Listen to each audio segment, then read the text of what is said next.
Week 2 taught us, just like week 1 did, just like week 0 did, just like every week in the history of college football has taught us, upsets happen.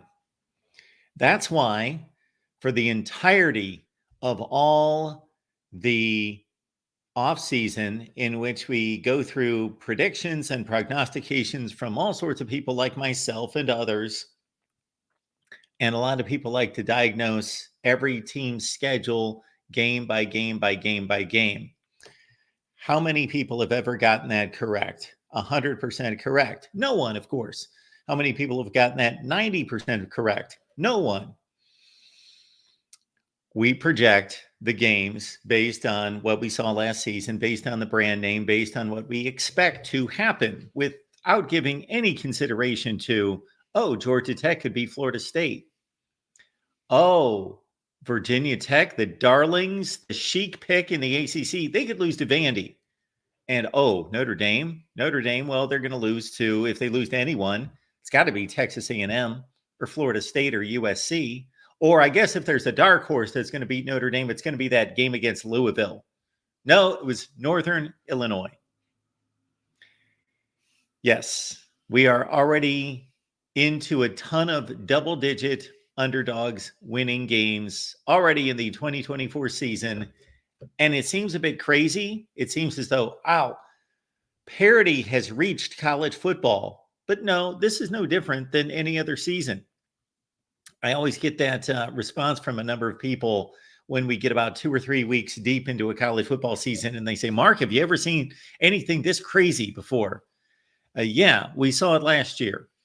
And then we saw it the year before, and the year before, and the year before, and the year before, and the year before, and the year before. We have 135 teams playing college football, 70 in the power conferences, and we've got, therefore, 65 in the group of 5. And there is a glut of these teams in the middle that are just pretty much from week to week, day by day. They could be anything from really good, pretty good, able to challenge just about anyone in the country, to pretty awful, pretty bad, mistake prone, and pretty weak and pretty full of errors and flaws. These teams are flawed. All right. Appreciate you being here at the Voice of College Football. We have left the call-in link there in the chat. We have committed ourselves to a call-in show each and every Sunday morning for you folks who can't get enough. And also for you folks who like to actually sleep on Saturday night instead of listening to me and listening to college football talk after you've watched, most likely, a lot of college football on Saturday. So we get it. You're burned out. You got to go to sleep. And you people are the wise ones. So this is probably the wisest crowd that we have all week, is this Sunday morning crew. So hopefully you've had a great Sunday morning.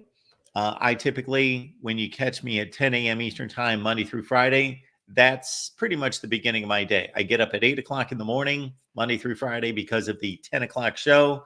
And I try to prepare myself for the show and anything else that needs to be addressed. But when it comes to Sunday morning, it's boom, I get up, get cleaned up, go to church, come here, talk college football with you. And we will do this each and every Sunday throughout the college football season. We are committed to this show and taking your calls, your comments, your questions. And obviously, we also encourage your support in any way you can deliver that. Please like the video. That's the least you can do, is like the video. And of course, subscribe here at the Voice of College Football. A few odds and ends to take care of before we dive into the narratives that shaped week 2. Amazon links in the description section of all the videos. If everyone who watches us, I'm actually going to save 10% of the people that watch us here at the Voice of College Football and throughout the network, not just on the main channel here, but throughout our network of 25 channels. If 10% of you use the Amazon link that we provide, then we would have no issue operating our network. We would be operating in a great place. Now, if I run the numbers on that, do I know how much you spend, how much you make, therefore how much you can spend on Amazon? No.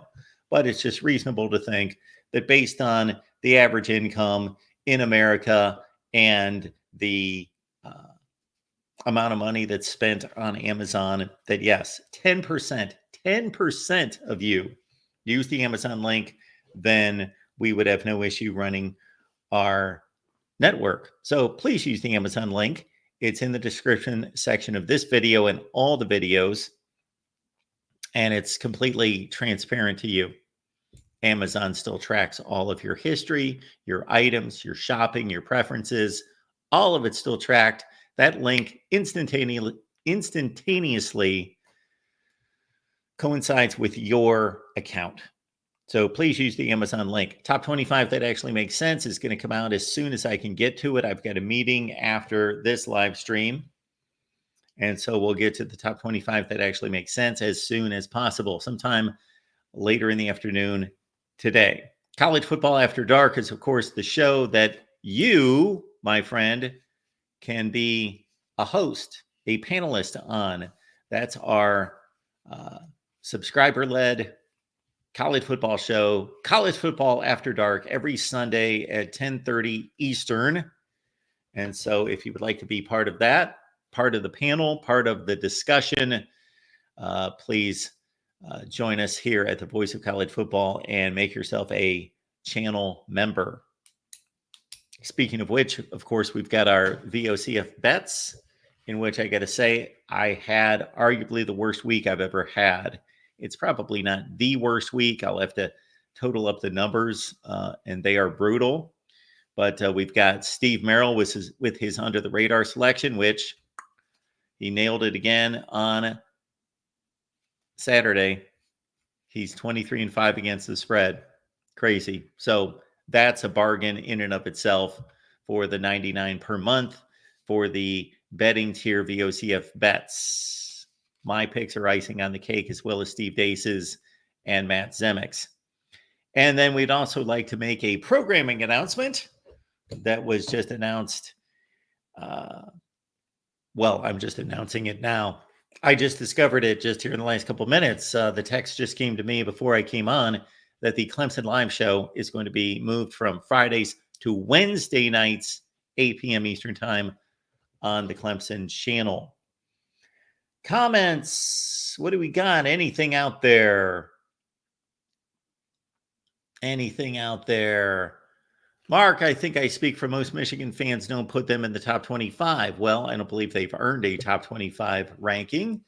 I'll have to go through it. Had they played a close game against Texas, possibly. But based on the performance, because I do believe that Michigan's one of the 25 best teams in the country, but that's not what we're ranking. That is not what we are ranking.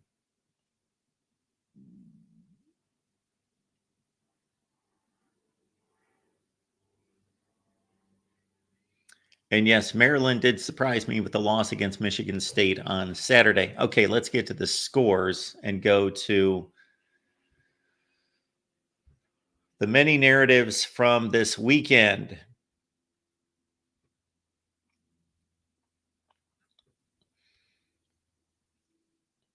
I typically like to go to ESPN's scoreboard.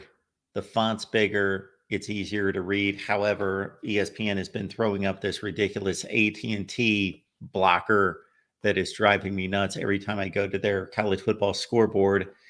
And then I found out last night, based on what a caller had to say, is that they get the same deal. So why ESPN has it rigged to have to fight through AT&T ads? I don't even know if they're ads. It's a really odd. It looks like a virus, but it's not, apparently. But when you go to the ESPN scoreboard, you have to fight through all this garbage just to read the scoreboard, and I can't even get through it. So we are going to CBS Sports. So if anybody at ESPN is watching us right now that is in the digital media side of things that has anything to do with the decisions made there or the presentation of their scoreboard, fix it, because if it's driving me away and I, by habit, have gone to ESPN's college football scoreboard exclusively for years and years and years and years, then you got to be driving some other people away. It's a stupid thing. I have no idea why it exists. Okay, so we're on CBS Sports here for the scores. And that's all we're looking for, because this just prompts me to talk about whatever hits me concerning these games. And we start with the noon games, and we've got Akron and Rutgers. Rutgers won 49-17, which reminds me Steve Merrill's under the radar selection was Rutgers minus 23. They covered the spread. And again, Steve nailed it with another under the radar selection, 23-5 against the spread. What can we glean from that game? Not much. Rutgers should beat Akron by 32 points. Ethan Kalkumanis had a decent day, it appears. 230 yards, 3 touchdowns through the air. The Minnesota transfer quarterback, Kyle Monangai, 208 yards, 3 touchdowns, and padding his stats. Okay, the game to the right there was one of the best games of the day. And Arkansas dominated this game through 3 quarters. And even though they were only down, or they were only up at the most by 2 touchdowns, they completely were shredding Oklahoma State. I watched this game, and Arkansas should have been winning this game by 5 touchdowns. But to Oklahoma State's credit, they figured out the way to win the game, and Arkansas figured out how to lose the game. By penalties, by muffed punts, by fumbles, by interceptions, by pick sixes. And so Arkansas completely dominated the line of scrimmage. And if this game is any indicator of the line of scrimmage play in the SEC from a bottom 3 or 4 team in the SEC versus a top 3 or 4 team in the Big 12, then there might be a wider gap between the two conferences than I thought. But on the scoreboard, Oklahoma State wins. That's all that matters. Ollie Gordon was shut down to 49 yards, and Alan Bowman picked him up with 326 yards and a touchdown. Although, I got to say, for much of this game, he did not throw the ball well. Taylor Green did for Arkansas, 416 yards for the Boise State transfer and a touchdown. And Jaquindon Jackson, 149 yards and 3 touchdowns for Arkansas. He looked like a man. Army's 2-0. They beat FAU, who came within 6 points of Michigan State in East Lansing the week before. So Army's 2-0, 24-7. Bowling Green and Penn State. Got to stop on this one. Sometimes we forget that even the most mediocre group of 5 teams have players on the team who have transferred in from Power 5 schools. And sure, they couldn't find a place to play there possibly, but in the case of Connor Baselick, he was the starting quarterback at Mizzou. That's the combination of Missouri and Mizzou. At Missouri, Connor Baselick also got some starts, I believe, and some playing time at Indiana. So we shouldn't be shocked that he actually, given some time, had a decent day against Penn State and kept Bowling Green in the game. 34-27. This game was Bowling Green's lead at halftime, 24-20, and then the defenses kind of kicked in and the offenses found some tougher sledding in the second half. But should we be alarmed by this? If we're Penn State, we could be. We probably should be to a certain extent, even though just about everybody in the country suffers this kind of outcome at some point, and at least Penn State survived. At least they came back and won the game, but outscored Bowling Green 14-3 in the second half. So I can't imagine that Penn State was on such a high after defeating a West Virginia team that they should defeat. So it wasn't like the biggest win in school history that they were trying to come back from, that they would have been rebounding from that to this degree. So concerns about Penn State, the defense in particular, through 2 weeks, especially with this performance under its belt, not nearly as good as the Penn State defense of 2023.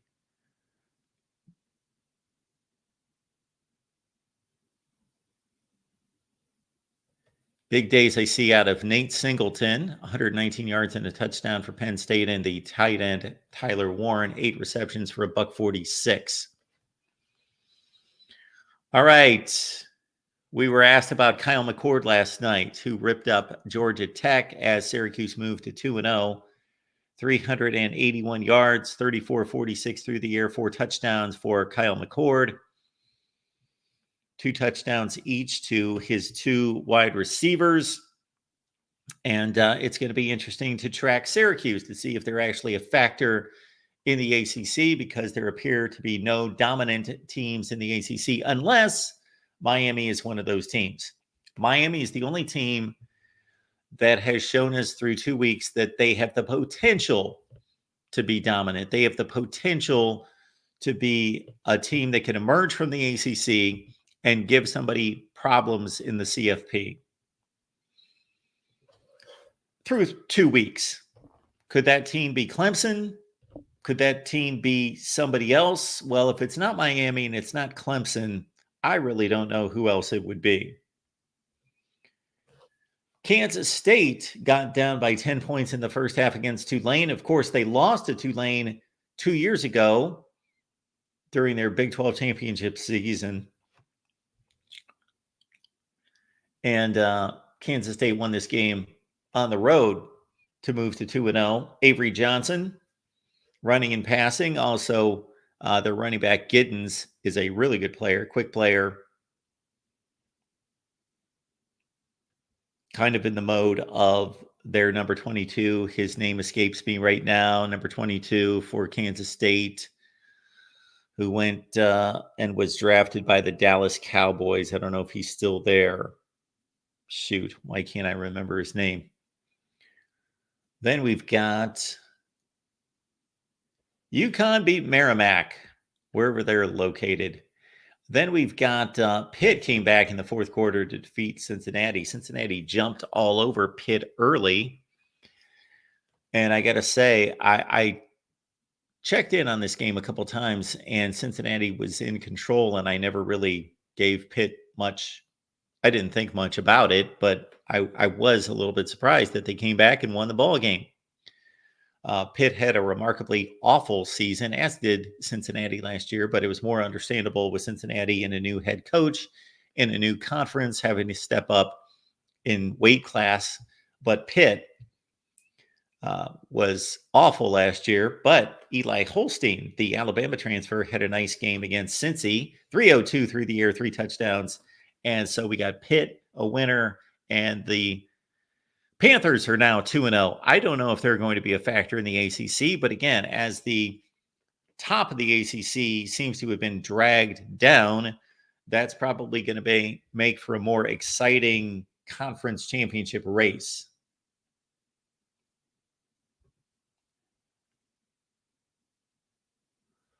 Minnesota beat Rhode Island. They were a 24-point favorite. They won by 48. Not much to take from that. Rhode Island is, of course, they're the roadies, and Minnesota rode them right out of the stadium, as they are apt to do. Texas, Michigan, game of the day in some people's eyes. And Texas was dominant, near dominant most of the game.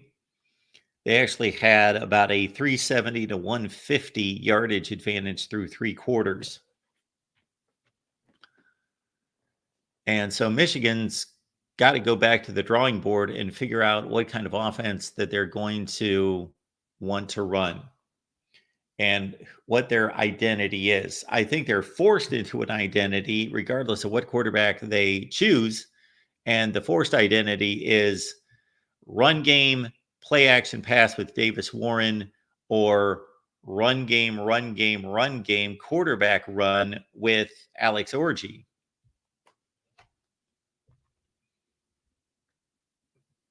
This goes back to something that I brought up repeatedly in the offseason before we thought that Alex Orji was going to be named the starting quarterback for Michigan. And my take on it was this quarterback decision for Sharon Moore has more to do with what kind of offense he wants to run and less to do with the quality of the player, because it became pretty apparent in watching the spring game and hearing all the reports out of Michigan camp that there was not an outstanding quarterback on the Michigan roster. So they were just going to have to find the guy that fit their offense the best, who made the least amount of mistakes, who made the best decisions on the field. And probably the other thing that factored into this, unfortunately for the Maize and Blue, is just flat out, well, this one guy can't throw the ball. And the position, even though we like to run the ball 70% of the time, this position requires somebody to be able to throw the ball 15 or 20 times. And they obviously don't trust the one guy to do it. So maybe their decision was made by default in August to say, well, Davis Warren at least can complete a downfield pass and Alex Orji can't. So that's our decision has been made for us. I said all offseason that if these quarterbacks were as close as it appeared they would be, despite their differing styles, that it was more important than Michigan decide who do we want to be on offense and then go with that quarterback. If they're that close, you decide what do we want to run? And then you make your quarterback decision, not based as much on who's outperforming the other during August camp, but based more on what kind of offensive identity you want to have. And I think they probably went the wise route, even though the results yesterday and the performance was not anything close to what it needs to be to compete for a Big Ten championship. It seems like they chose the right guy, actually. And maybe they're bringing in the wrong guy at the wrong times when they bring in Alex Orji on 3rd and 3 and 3rd and 5. Maybe Alex Orji, if he's going to play at all, maybe he needs to play on first down. And then you know that regardless of what he does with a running play on first down, either he's going to bust a big play or he's going to set you up in great shape on second down, or he's going to get stuffed for no gain. And it's just like a running back getting stuffed or incompleting a pass on first down. And then you bring Davis Warren back into the game and you run your offense, unfortunately, behind the sticks at 2nd and 10. But to continually bring out Alex Orji on 3rd and 3 and 3rd and 5 when the defense knows exactly what you're going to do seems like a foolish approach. But Michigan did it at least 3 times on Saturday, and they failed every time.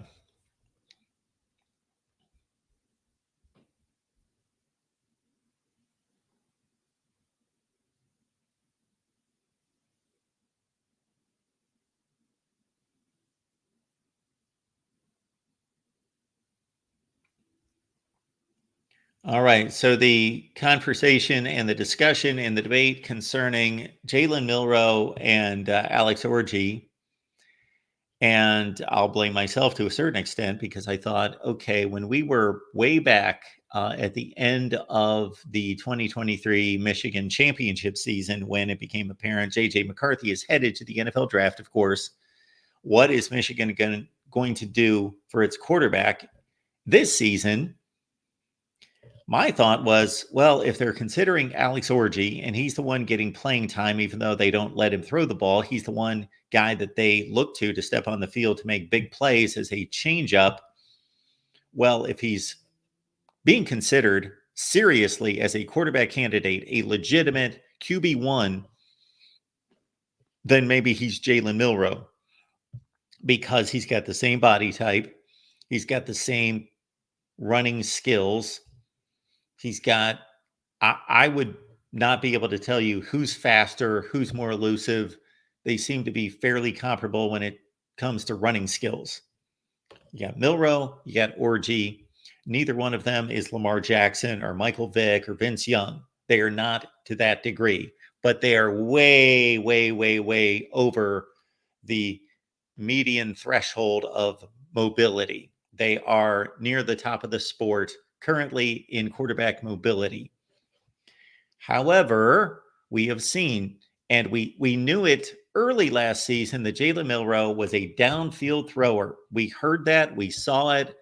I don't remember who they played in their first game before they lost to Texas, but he hit 4 or 5 beautiful throws downfield. I mean, deep downfield, like chuck it. It's a one-on-one. The dude's running an 8 route, a 9 route. He's headed toward the post. Just throw it out there, let it hang. There's no decision to be made.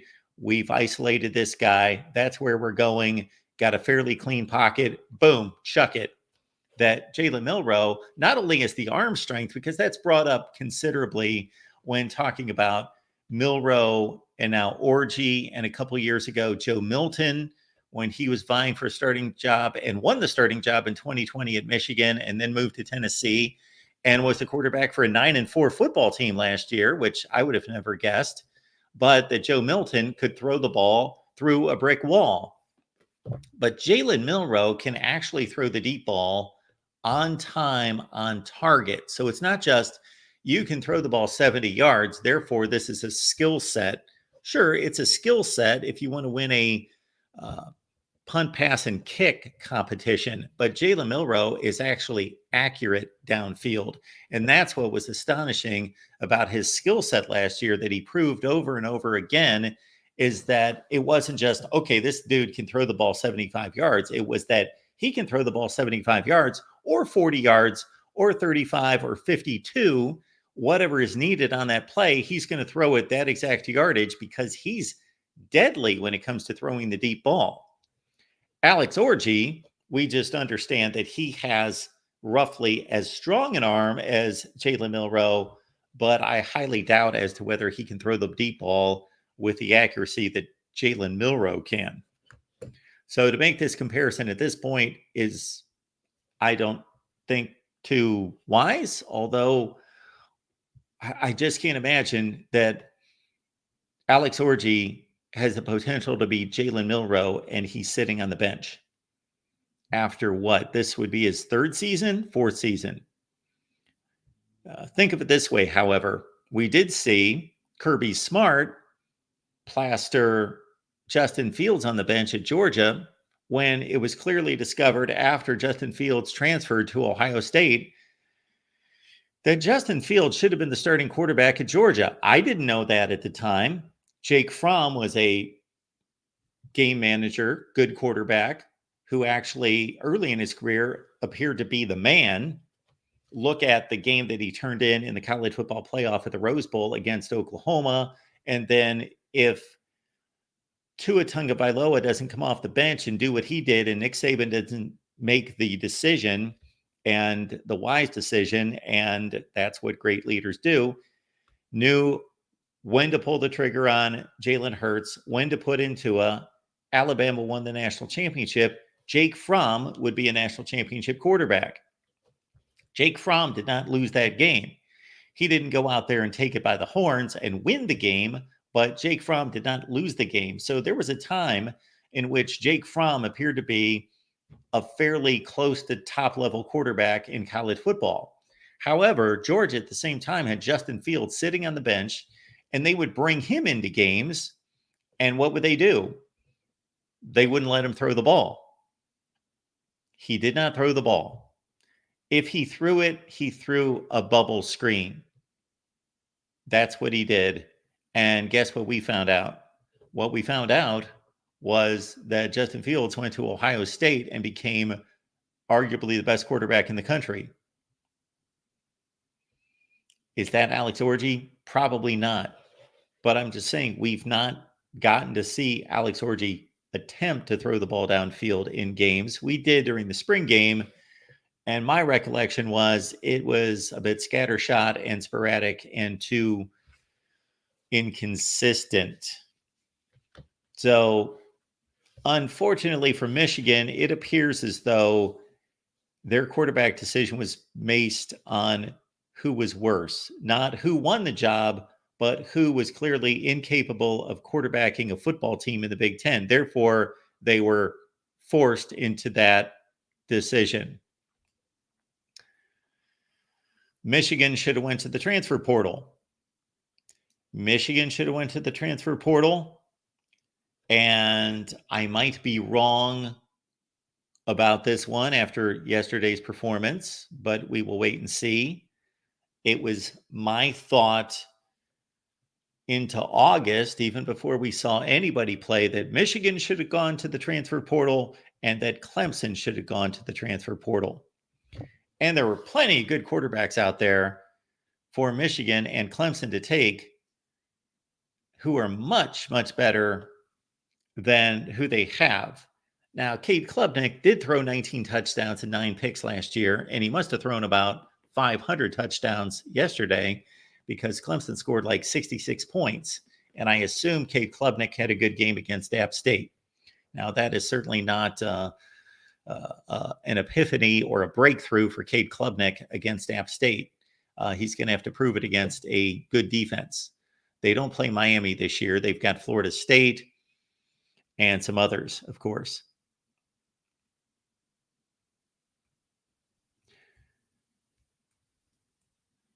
Think about the transfer quarterbacks that Michigan could have gone after. Now, did they have the money, or were they willing to pay the money for these quarterbacks?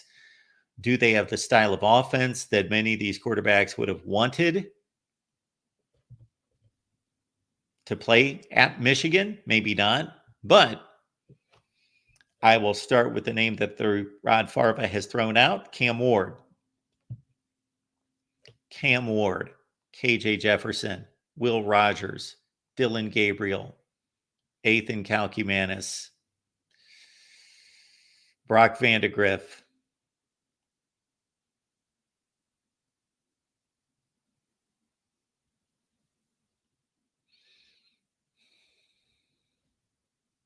Who else?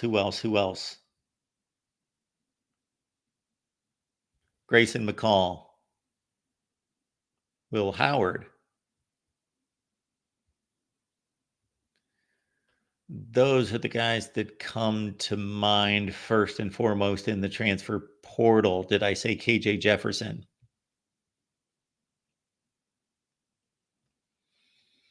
So when scanning all these teams across the country, and I know that the list is deeper than that, Tyler Shook, everybody I've mentioned is a better quarterback than what Davis Warren showed us to be yesterday. Daquan Finn at Baylor, going from Toledo to Baylor. John, thank you so much. Of course, our buddy Kyle McCord, who almost threw for 400 yards. So that's a pretty good list of quarterbacks right there.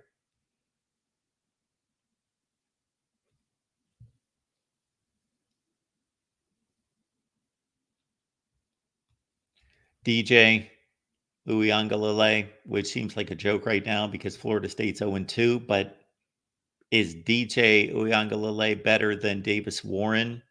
Probably.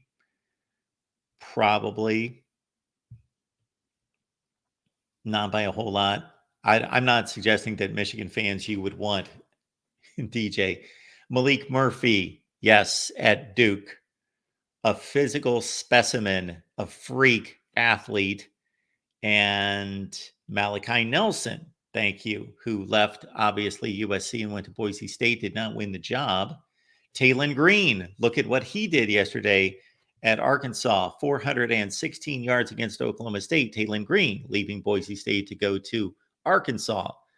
There was another option there. So we just listed 15 quarterbacks.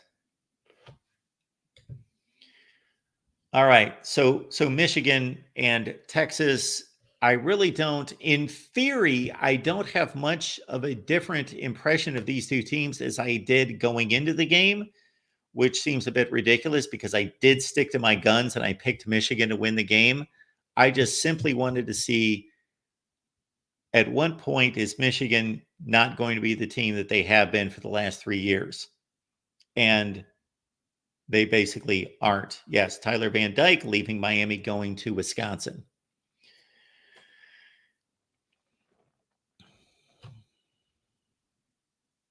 Brendan Sullivan.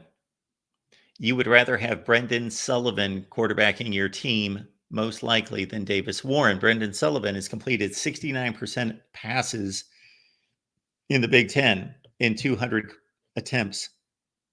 So he distributes the football accurately. He throws the passes, the ordinary passes that have to be completed. That's what that tells me. When I watch Brendan Sullivan play, which I have a few times, and I see his completion rate at 69%, then I think, okay, this is a guy that throws the ball to the right guy and makes the obvious passes, the passes that have not been completed at Iowa for 5 or 6 years. Brendan Sullivan can make that pass. So Brendan Sullivan could certainly do that in the Michigan offense. And he was out there, and he's the backup quarterback at Iowa. Aiden Shiles, of course, was a transfer quarterback, but that was pretty much a done deal with him leaving Oregon State to follow his head coach, Jonathan Smith, to Michigan State. He also comes to mind. Curtis Rourke, the Ohio Bobcats quarterback who signed at Indiana.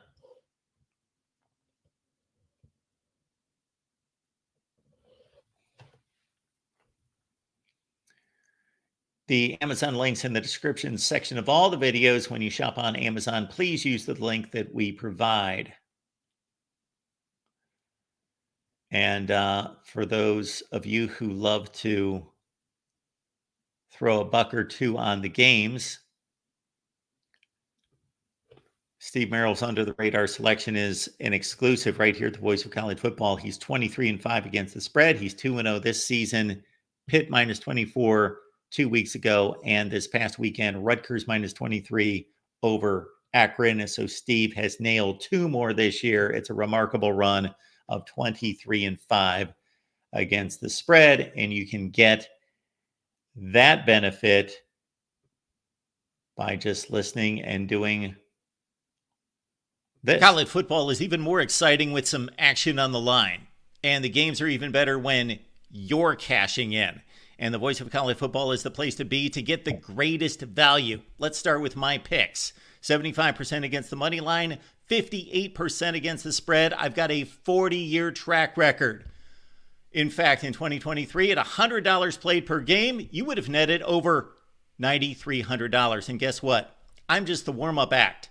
Steve Merrill, our ace in the hole, showstopper from Wager Talk. 6 years with the Voice of College Football, over 30 years in the industry. Steve gives us analysis on all the big games, but you can't miss Steve's weekly under-the-radar pick, which went 21-5 against the spread the last 2 seasons. I repeat, 21-5 against the spread. You also get picks from some of our top analysts here at the Voice of College Football, including Steve Dace and Matt Zemek. Become a YouTube channel member or Patreon member for just $99 per month. Go to the main channel on YouTube, click join, and select the betting tier. Do the same thing on Patreon. Make 2024 a winner now. Our weekday show runs Monday through Friday at 10 a.m. Eastern Time. It's the College Football Show with yours truly, Monday through Friday, 10 a.m. Eastern Time, which basically features my rants, your comments and questions, your calls, and a ton of great guests. That's Monday through Friday right here at the Voice of College Football on the main channel, the College Football Show. Next up, Memphis beat Troy 38-17, Texas A&M over McNeese State 52-10. Keep in mind that Memphis plays in Tallahassee against Florida State. It's the Mike Norvell Bowl. Memphis at Florida State this Saturday, and that's not necessarily going to be an easy out, as many people thought before the season started. And let's say Memphis, well, I was going to go the route of, let's say Memphis beats Florida State, and then Florida State rights the ship. Well, they would be 0-3 at that point. But let's say they would right the ship and go 7-5 and be a decent bowl team out of the ACC that Memphis could put on their resume, that pretty much it looks as though nobody in the group of 5 is going to be able to make that claim of the Cincinnati over Notre Dame 2021 win. Boise State had a golden opportunity to do that last night. They played an excellent game at Oregon. I watched the extended highlights after we got done here, and that was just an explosive game with huge plays. Couple kick returns by Oregon saved them, so they had 2 special teams touchdowns. So when you consider that Dylan Gabriel's offense scored 37 points against Boise State. Well, they scored more like 23 points.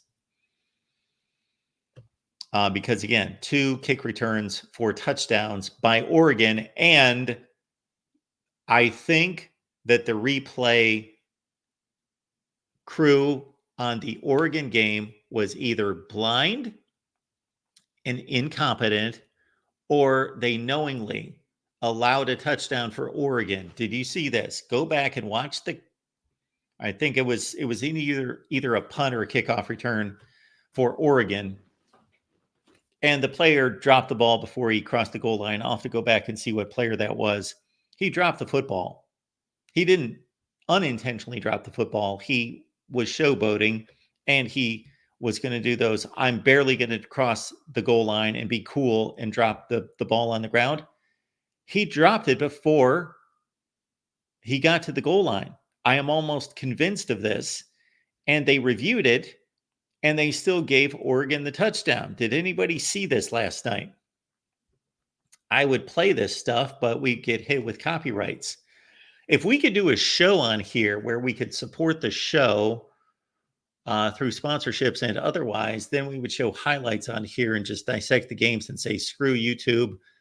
We just are going to go ahead and show highlights of the games and talk about the games and go through different plays. And we will do that. But unfortunately, that's not the case, because I would love to do that.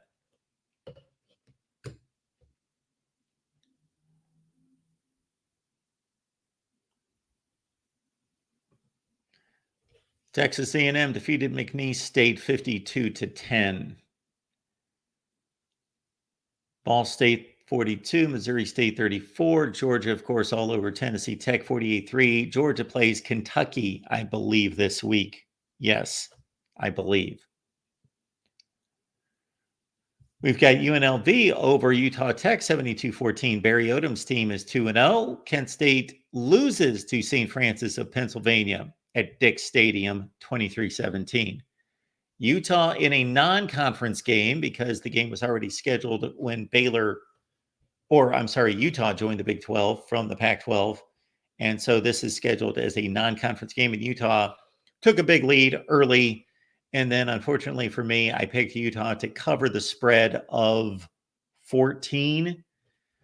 And they were up 17-0 in the first quarter. Thought I was in decent shape. No, they cruised home with a 23-12 win. One of the stunners of the day, if you are ever stunned by college football results now, probably in the number 2 position behind the Notre Dame loss, would be Cal going to Auburn and not only winning and pulling off an upset as a 2-touchdown underdog, but they basically controlled the game. They were the much better team on this day. They were just considerably better than Auburn. I heard all sorts of jokes coming from SEC people and Auburn fans and people that cover the SEC, talking about, of course, Cal never plays in front of anyone on the West Coast, and now they're in the ACC, but we still consider them a Pac-12 school. They're a Pac-12 kind of team. So they're soft, they're light, they're not used to these enormous, intimidating, hostile crowds. But Cal went into Jordan-Hare Stadium and completely controlled that game. Yeah, it was only a 1-score game in the fourth quarter, so Auburn could have made one play and tied the game and stole a victory. But Cal was clearly the better team over Auburn. So Hugh Freeze continues to try to work with that offense and continues to find zero answers. The passing game is still putrid behind Peyton Thorne. And Auburn should have a dominant running game, because they've got NFL players along the offensive line in certain spots, and they've got 2 excellent running backs, Jarquez Hunter included, who ran for 68 yards on 12 attempts. So he probably should have received the ball more than that. And Auburn loses by a touchdown. North Carolina and their new quarterback, Connor Harrell, who, of course, replaced the injured Max Johnson in week 1, defeated Charlotte 38-20. Boston College, coming off the big win against Florida State, does what good teams do to inferior FCS opponents. Completely blasted Duquesne 56-0, 42-0 at half. Idaho, coming off that performance at Oregon, beat Wyoming 17-13. So the post-Craig Bowl era at Wyoming is not getting off to a roaring start as the Cowboys are 0-2. Washington has played two lousy teams to start the season, and they're 2-0 under Jed Fish, 30-9. Will Rogers with 4 touchdown passes, and Jonah Coleman ran for 104 yards. One of the big games of the day was Iowa controlling the first half, should have had a big lead, but it was still 13-0. And in this game, in the past, 13-0 was pretty much to say, you know what, warm up the buses, it's over. But not on this day. There was a flurry of scoring in the third quarter for an Iowa State game. And Iowa State got back in the ball game, and then they were able to put together 2 drives and kick long field goals. And then they kicked the game winner with our buddy, the redshirt freshman kicker, going from 54 yards when Iowa State probably should have gotten it a little bit closer to make it a little bit more comfortable for him. So God bless the redshirt freshman who went out there and nailed it from 54 to win the Cy-Hawk Trophy. And that's a huge win for Iowa State. And it's a damaging loss for Iowa as they drop their first game of the season because you got to figure that they probably are not going to win the Big Ten championship. And to lose this game to Iowa State, of course, hurts their resume considerably. Louisville beat Jacksonville State and Rich Rod 49-14. Tyler Shook threw for 349 yards to Corey Brooks. The former Bama receiver caught 6 passes. Here was a surprise. Maryland was almost a 10-point favorite, and Michigan State wins the game in College Park 27-24. I'm going to have to check out the extended highlights on this one. Aiden Childs lit up the Terps for 357 yards and 3 touchdowns. And again, Michigan State with a Big Ten win. Jonathan Smith's first Big Ten game, and they get the victory on the road. And there it is. Notre Dame goes down to Northern Illinois. And now in the course of 29 games coached at Notre Dame, 2 seasons, plus a bowl game the previous season, plus the 2 games here in 2024, Marcus Freeman has lost to a 3-9 Stanford team. He has lost to Marshall and now Northern Illinois, all at home. Say what you will about Brian Kelly, who inherited a much worse program than what he transitioned to Marcus Freeman. Brian Kelly did not lose games like this.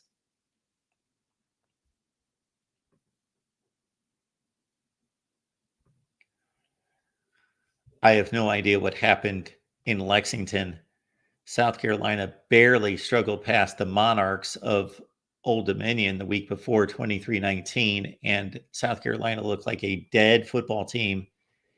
And they went into Kroger Field and stomped the Cats 31-6. Brock Vandegrift threw for 30 yards. 30 yards. Against the South Carolina defense. Wow. Wisconsin beat South Dakota 27-13. So South Dakota started the season with a date at Oklahoma State and at Wisconsin and acquitted themselves rather well. Wisconsin jumped out 14-0 and then kind of meandered their way to a win. Tyler Van Dyke with 214 yards passing and a touchdown.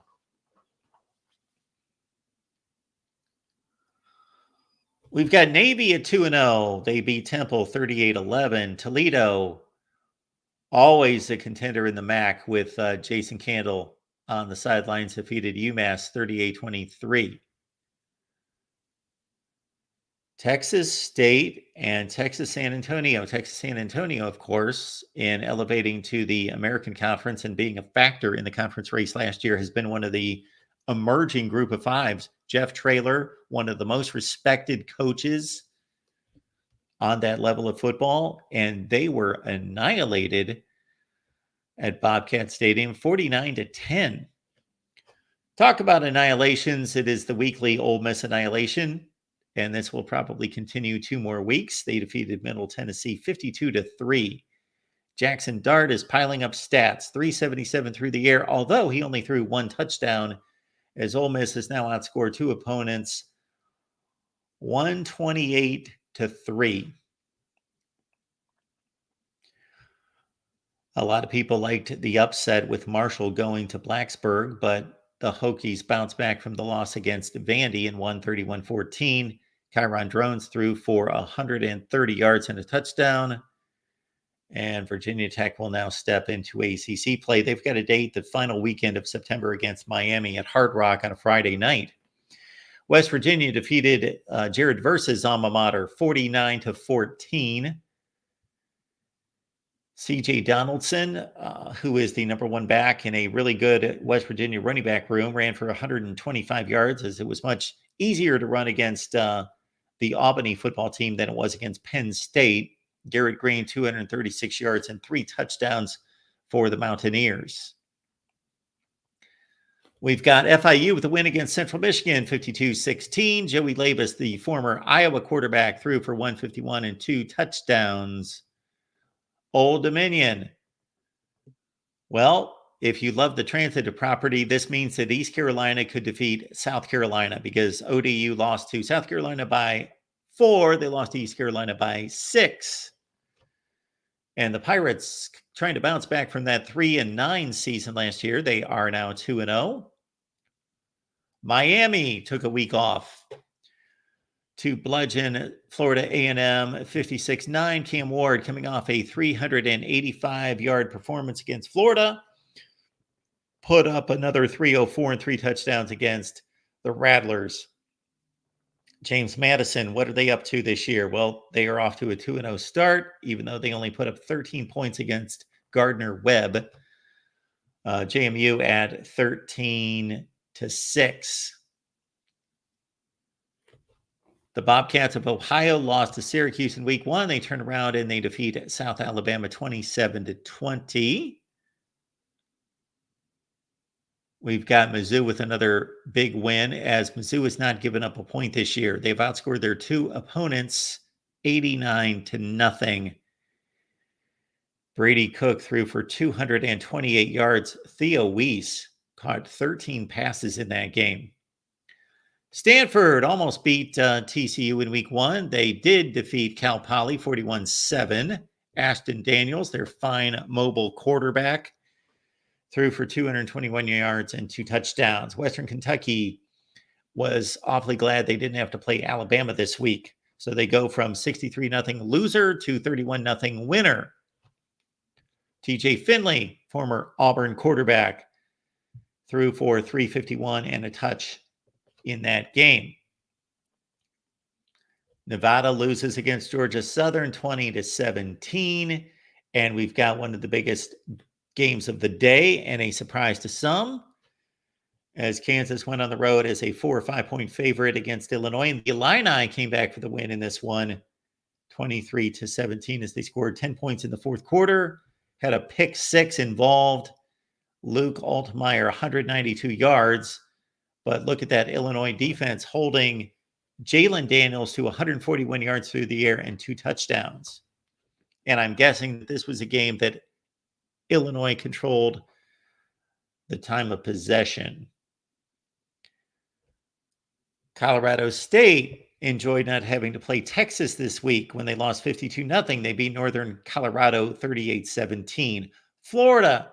Okay, Florida Gators, I hope you enjoyed it. This was your 1 week off this year. Only 1 week off for the Gators this year. There it is. DJ Lagway got his first start of what is probably going to be many in the swamp. He threw for 456 yards and 3 touchdowns as the Gators stomped Samford 45-7. Southern Miss, coming off a 31-0 loss to Kentucky, defeated Southeast Louisiana 35-10. Tate Rodemaker, former Florida State backup, now the starting quarterback at USM, threw 2 touchdowns. Alabama struggled against South Florida, even though the final score would not indicate that. It was a 14-13 game with about 11, 12 minutes left. Everybody's favorite starting quarterback, Jalen Milroe, threw for 184 yards and 2 touchdowns.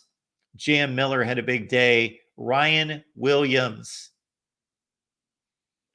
he is going to be on center stage when Alabama starts to play some big opponents. Ryan Williams, the 5-star wide receiver, caught 2 passes for 2 touchdowns against Western Kentucky and then exploded a couple times in this game as well. Air Force losing at home against San Jose State 17-7. Ken Niumatalolo's team is now 2-0. Georgia State defeated Chattanooga 24-21. Arkansas State wins at home against Tulsa 28-24. We've got Rice all over Texas Southern 69-7. And that game was so embarrassing that CBS Sports did not even want to post any statistics for that game. Louisiana Monroe over UAB 32-6. UAB has a date at Arkansas this week. Kennesaw State, the latest member of the FBS level of play, loses to Louisiana 34-10. If you missed it late last night, Virginia came back with 2 touchdowns in the fourth quarter to defeat Wake Forest in the Cavaliers' opening ACC game. So Virginia now 2-0 after pulling that one out against Dave Clawson's team 31-30. Hank Bachmeier, former Louisiana Tech and Boise State quarterback, threw for 387 yards and a touchdown for Wake Forest, but it was Anthony Calandria who won the starting job over Tony Muskett at Virginia, 357 through the air and 3 touchdowns. Malachi Fields, excellent wide receiver at Virginia. 11 catches for $148. Coastal Carolina wins over William and Mary 40-21. The Chanticleers are 2-0. UCF 45-14 over Sam Houston. KJ Jefferson threw for 169. RJ Harvey, one of the best backs in college football. 19 attempts, 126 yards, and 4 rushing touchdowns for a UCF team that has put up tons of points, but Big 12 play is coming. How about Vandy? Where are we going to rank Vandy after defeating Alcorn State 55-0? The Commodores are now 2-0.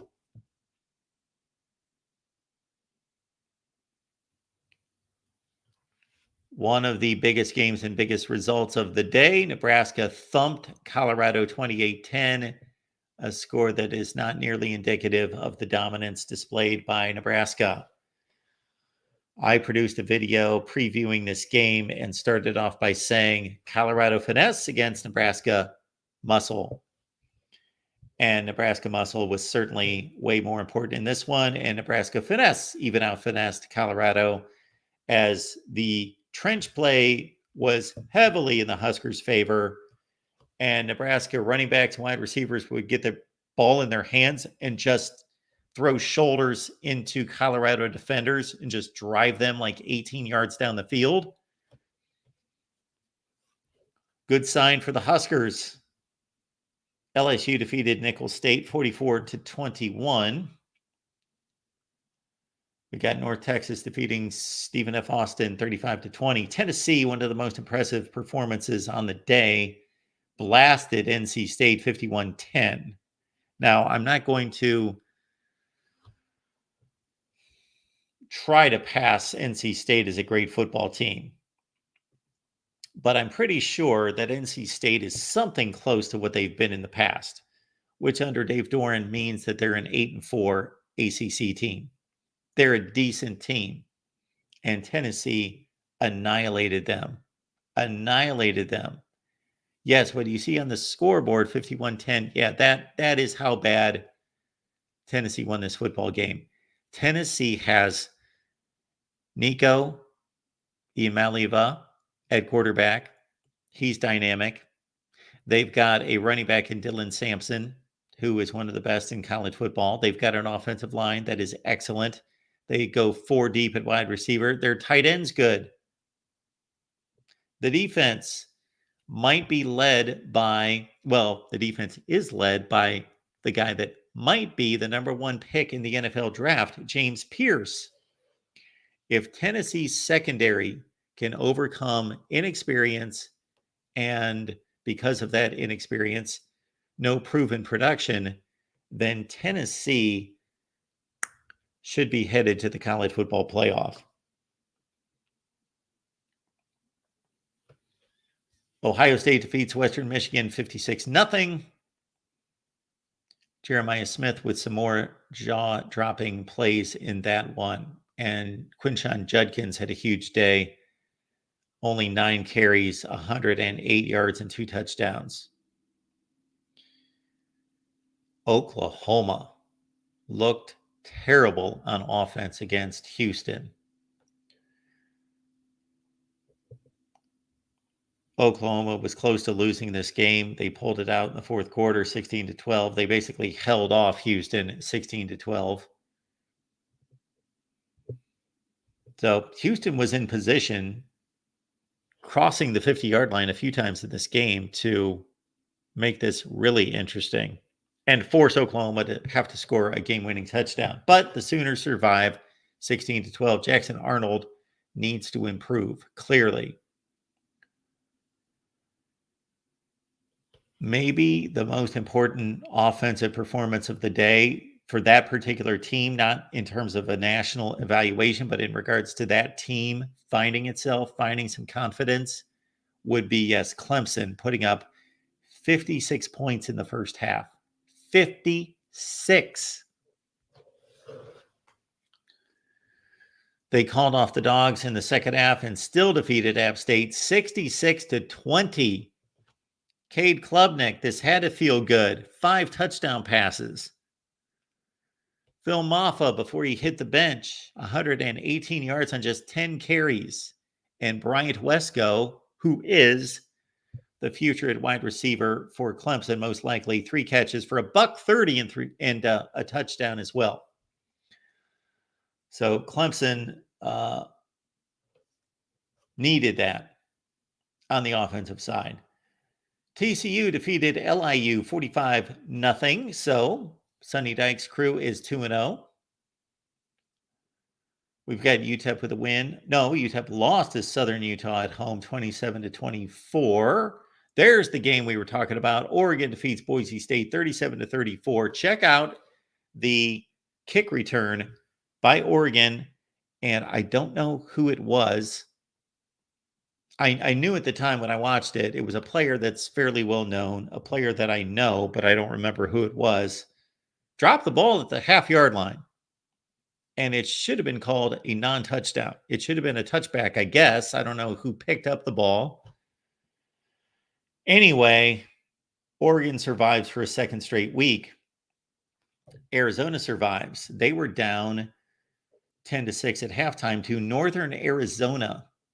Noah Fafita had a less than stellar night in this one with 143 yards passing. Fresno State defeated Sacramento State, so Michigan should feel better, 46-30.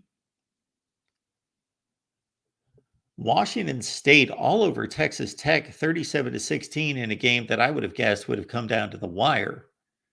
But Washington State put up some big points in the first half and coasted home to victory. Liberty, 30-24 over New Mexico State. The Flames are 2-0. Give a win for the Big 12 over the SEC as Arizona State now is 2-0 after jumping all over Mississippi State early. They led 30-3. They coasted home with a win 30-23, and actually Mississippi State could not stop the Arizona State running back, Scatabo, who had a monster game. I watched the extended highlights of this game, and it was Scatabo just dragging dudes all over the field. And he caught 3 passes for 35 yards, 262 on the ground, And even though Kenny Dillingham is an offensive guru who probably loves to scheme up pass plays, he knew what he had last night in Scatabo. And so Sam Levet only had to throw for 69 yards, and Arizona State scored 30 points and won the game. Oregon State gets past San Diego State 21-0. We've got USC with a dominant win against Utah State 48-0. So that is USC's easiest game on the schedule, and they treated it as such. So credit to USC, who played on a Sunday night.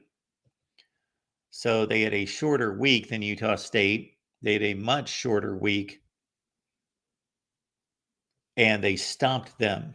Stomped them. So USC winning this game is not a big deal. But USC winning this game 48-0 is kind of a big deal. Past USC teams would have won this game 31-14. Something like that. Or they would have won it under Caleb Williams 56-28. So USC bring in the defense. Miller Moss, 229 yards and a touchdown passing. As we go to the Thursday and Friday scores, BYU pulled out a game against SMU as a 12-point underdog, 18-15. Duke beat Northwestern. They had no business winning this game, but Northwestern blew it in the fourth quarter, 26-20. Duke wins in overtime, so ACC over the Big Ten there. Indiana defeats Western Illinois 77-3. And that's your wrap. Now, how many upsets were there?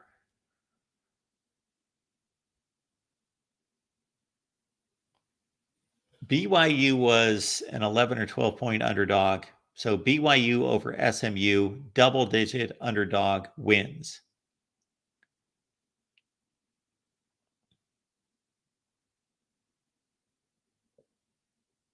Almost Boise State. They were a 19-point dog at Oregon, but they could not get it done.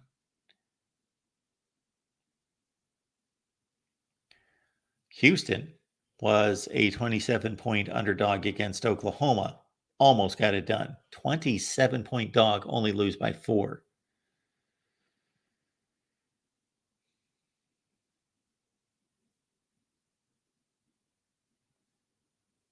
I'm guessing that Virginia was a slight dog at Wake Forest, but nothing substantial there.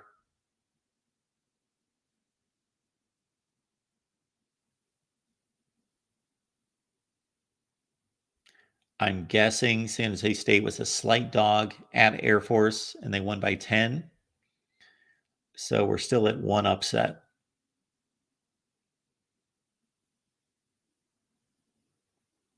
Illinois, 5-point underdog at home against Kansas, pulled it out 23-17 with a 10-point fourth quarter. That's 2 upsets.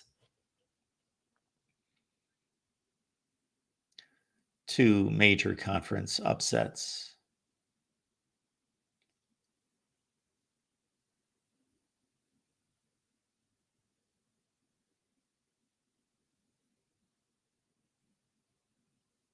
Kentucky, 10-point favorite at home against a South Carolina team that barely beat Old Dominion, that was picked near the bottom of the SEC, but now South Carolina wins this game 31-6. So there's a 10-point dog winning. There's 2. Where's that 3? And then, of course, look at these 2. That brings us to 4 significant upsets. Michigan State, 9-point dog at Maryland win, and Northern Illinois, the game of the day as far as upsets go, 29-point dog at Notre Dame. They win. There's 4 involving power conference teams. Very slight upset here. Iowa State, a 2.5 to 3-point dog at Iowa. If you want to throw that into the mix, I'll go with anything that's a 3-point dog or more as truly being an upset. I'm not going to throw a 1-point game or a 2-point game into the upset pool. We'll stay with 3. So that's 5.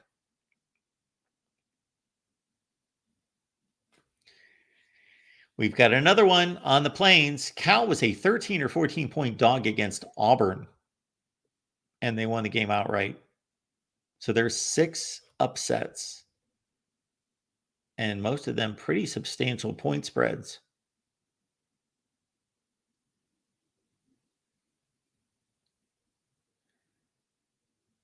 Pitt, Cincinnati, I got to think that that was a near toss-up. I do not believe that was an upset. Now, Syracuse was a home dog by 3 points. I don't necessarily consider that to be an upset, but technically it was, and it hits our barometer of 3 points. So Syracuse put them on the board as the 7th upset of the day. Near upset, Bowling Green was a 35-point underdog in Happy Valley. Almost got it done. And then we had a near upset here with Oklahoma State, a 10-point favorite against Arkansas, and Arkansas led this game by 14 at one point.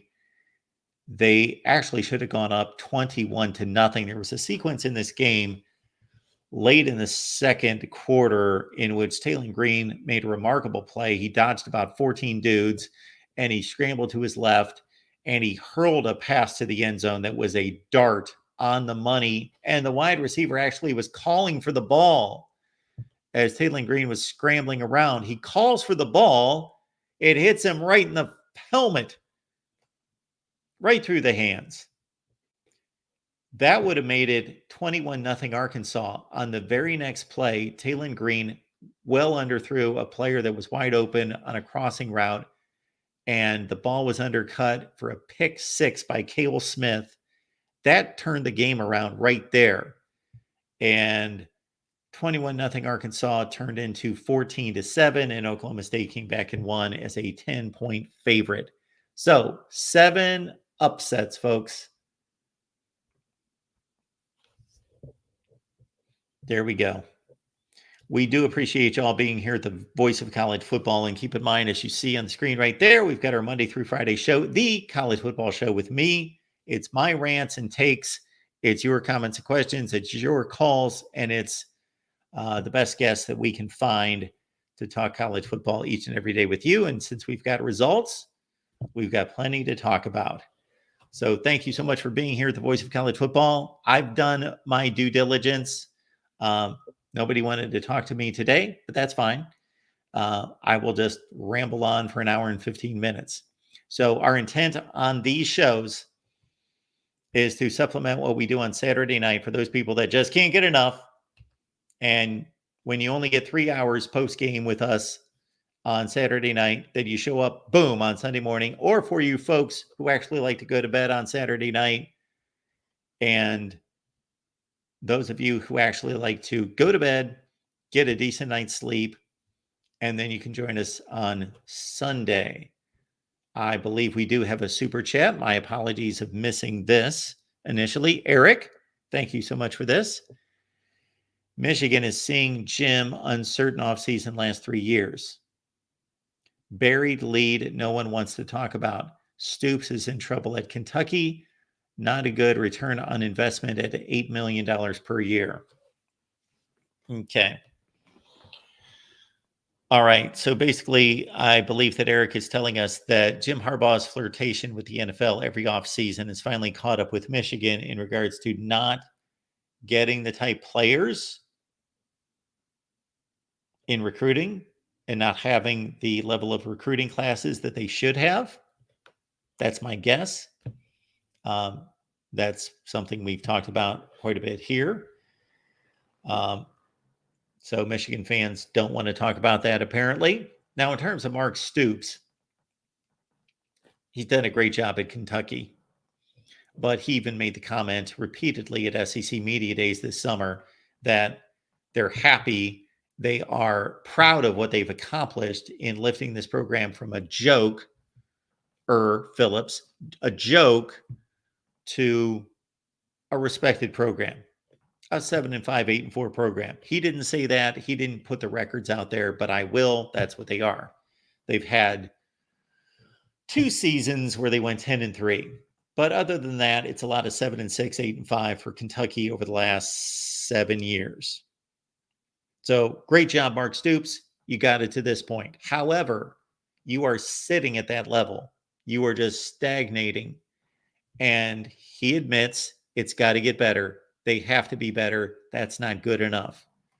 And based on yesterday's performance against what we would expect to be a marginal, at best, to be kind South Carolina team, that does not appear to be a good ROI. Correct.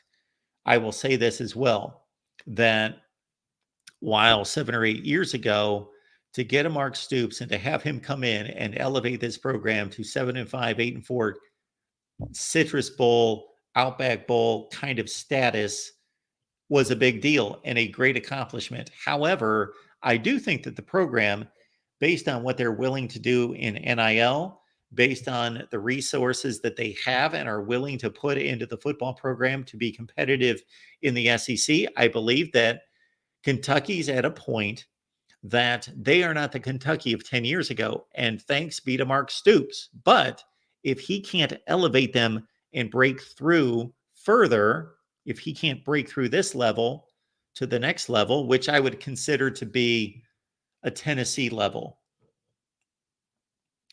to be a Tennessee or Texas A&M, or what we're really accustomed to Florida being most of the time, to be 9-3 most of the time, and sometimes break through beyond that if things break your way, and a bad season to be 7-5.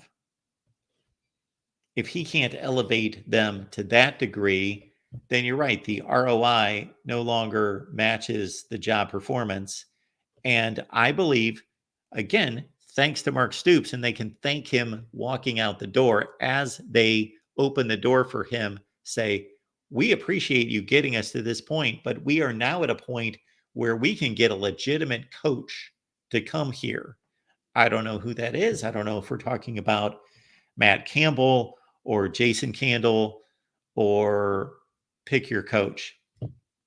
I don't know if Kentucky's at a position, but I believe that it might be in a place where they can't grab anyone they want, but there's probably only 10% of the field that is eliminated.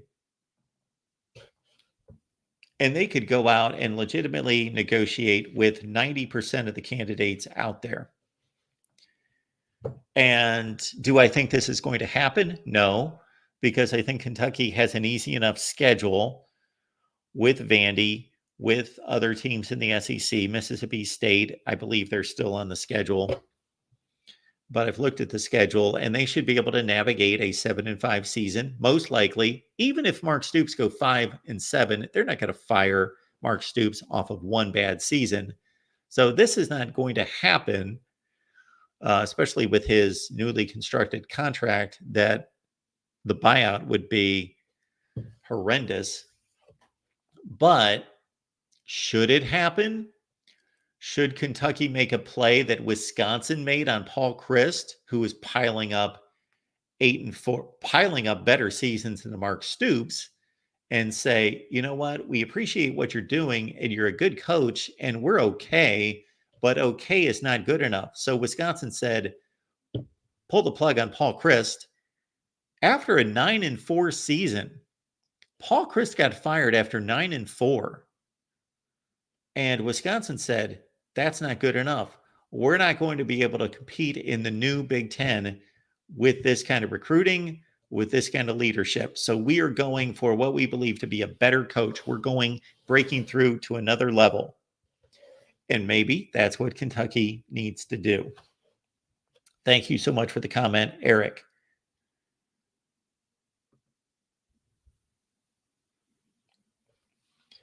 All right, folks, we do appreciate you being here at the Voice of College Football.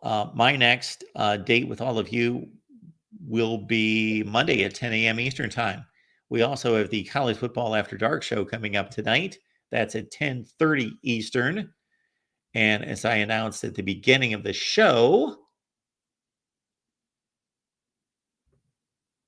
keep in mind that our Clemson show has moved from Friday to Wednesday. So the Clemson show is now Wednesday at 8 p.m. Eastern Time. Again, Wake Up with Me Monday at 10 a.m. Eastern Time. Then we've got the Alabama show at 6, Texas at 7, and that's the schedule for Monday right here at the Voice of College Football. Hope you enjoyed week 2. Week 3, we will, of course, preview all week right here. See you next time.